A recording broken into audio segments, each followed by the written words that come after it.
OG చిత్రంతో తెలుగు ప్రేక్షకులను ఆకట్టుకున్న నటి ప్రియాంక అరుళ్ మోహన్ ప్రస్తుతం సోషల్ మీడియాలో హాట్ టాపిక్గా మారారు. కారణం ఆమె పేరుతో వైరల్ అవుతున్న ఫేక్ ఏఐ ఫోటోలు.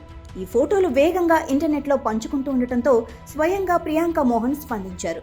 ప్రియాంక తన ఎక్స్ ఖాతా ద్వారా స్పష్టం చేస్తూ, కొన్ని ఏఐ ద్వారా తయారు చేసిన నకిలీ చిత్రాలు నన్ను తప్పుగా చూపిస్తున్నాయి. దయచేసి అలాంటి ఫోటోలు పంచుకోవద్దు. టెక్నాలజీని నిజాయితీగా ఉపయోగించాలి. అది అబద్ధాల వేదికగా మారకూడదు. మనం ఏం సృష్టిస్తున్నాం, ఏం షేర్ చేస్తున్నామో జాగ్రత్తగా ఉండాలి అని పేర్కొన్నారు.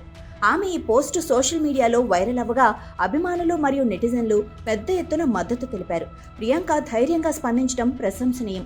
ఇలాంటి ఫేక్ కంటెంట్పై కఠిన చర్యలు తీసుకోవాలి అంటూ పలువురు కామెంట్స్ చేశారు. ఈ నకిలీ ఫోటోలు ఓజీ సినిమాలోని సువ్వి సువ్వి పాటతో ఆమె లుక్ దగ్గరగా ఉండటంతో చాలా మంది వాటిని నిజమని నమ్మారు.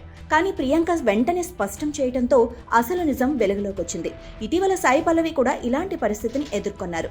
ఆమె పేరుతో కూడా నకిలీ ఏఐ చిత్రాలు ఇంటర్నెట్లో చక్కర్లు కొట్టాయి. దీనిపై సాయి పల్లవి తీవ్ర ఆగ్రహం వ్యక్తం చేయగా ఇప్పుడు అదే పరిస్థితి ప్రియాంకకు ఎదురైంది. ప్రస్తుతం పవన్ కళ్యాణ్ సరసన నటించిన ఓజీ సినిమాలో ప్రియాంక కణ్మణి పాత్రలో మెప్పించారు. ఆమె నటన, స్క్రీన్ ప్రెజెన్స్ ప్రేక్షకులను ఆకట్టుకుంది. ఇక త్వరలోనే తమిళ నటుడు కవిన్ హీరోగా నటిస్తున్న కొత్త చిత్రంలో ఆమె నటించనున్నారు. టెక్నాలజీ మన జీవితాలను సులభతరం చేస్తుందనేది నిజం.